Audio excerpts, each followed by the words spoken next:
तो गुरु महाराज ने 30 दिन के सूतक का आदेश दिया है। माताएं बहनें, जब बालक का जन्म हो तब 30 दिन का सूतक करना चाहिए। दिन जब 30 पूरे हो जाएं, जिस दिन बालक का जन्म हुआ है, जिस दिन सूतक निकाला जाए वो दिन भी साथ में काउंट होते हैं। 28 दिन का जो है शुद्ध रूप से सूतक का पीरियड रहता है। और माताओं बहनों के जो मासिक चक्र है वो भी 28 दिन के अंदर पूर्ण होते हैं, ऐसा वैज्ञानिक लोग कहते हैं।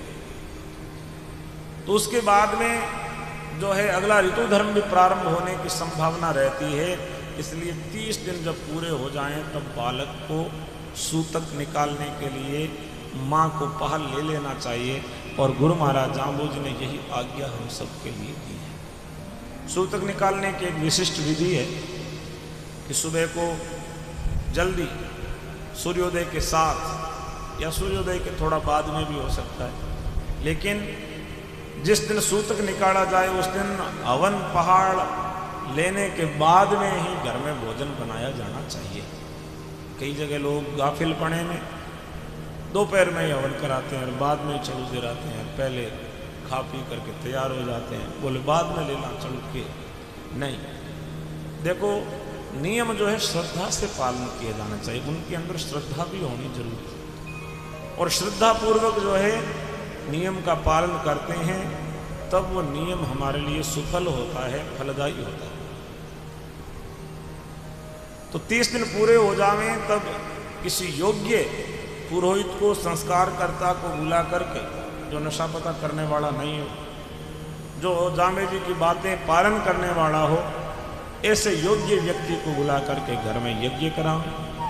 यज्ञ करने के बाद पाल पे हाथ देने वाला व्यक्ति नशा पता करने वाला नहीं हो, और पहाड़ बनाने वाला तो नशा करने वाला नहीं होना चाहिए। पाल बन जाए उसके बाद में नवप्रसूता को और बच्चे को पाल दिया जाता है। बच्चे को पाल से पहले उसके सिर के बाल मुंडन करना अति आवश्यक होता है। बिना मुंडन के, बिना केस कतरे बालक विष्णोई पूर्ण रूप से नहीं होता है। जांबू जी महाराज ने जब विष्णोई बनाया तब सबके सिर के बाल उतारे थे, मुंडन किया, इसलिए कहलाए मोडे। और बालक जब 30 दिन का हो जाता है तब उसके सिर के बाल उतार देने चाहिए। इसके पीछे एक कारण यह भी है कि माताएं बहनें बच्चों के बाल नहीं काटती है और कहती है हमारे तो फलाने देवता को झाड़ो लो उतारना, बित ले जार झाड़ो लो उतरा। बालक ने अभी जन्म लिया, उसे नहीं पता कौन देवता है, कौन आन देवता है, कौन इष्ट देवता है। बालक के माँ बाप ही इस बात को जानते हैं। विष्णोई के घर में यदि बालक का जन्म हुआ है तो उसके लिए इष्ट देव गुरु जम्बेश्वर भगवान हैं। और गुरु जम्बेश्वर भगवान ने 30 दिन के सूतक के दिन मुंडन करने का आदेश दिया है, तो और कोई भी देवता कभी भी नाराज नहीं हो सकता। ये केवल आपका वहम मात्र है।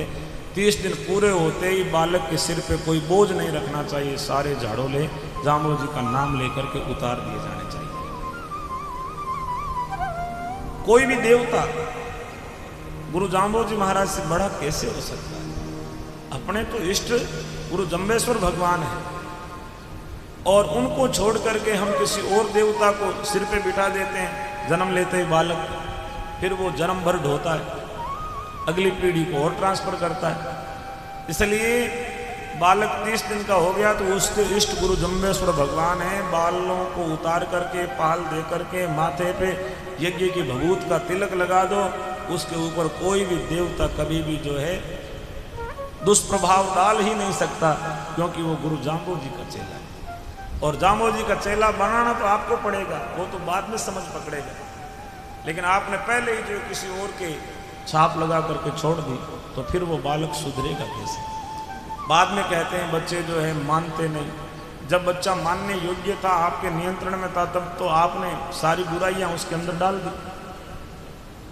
आन उपासना भी धार्मिक कुरीति है, धार्मिक पाखंड है। इसलिए किसी आन को छोड़ करके केवल एक ही इष्ट की उपासना करनी चाहिए, एक ही इष्ट की सेवा करनी चाहिए। तो भगवान गुरु जाम्बो जी ने 30 दिन का सूतक बताया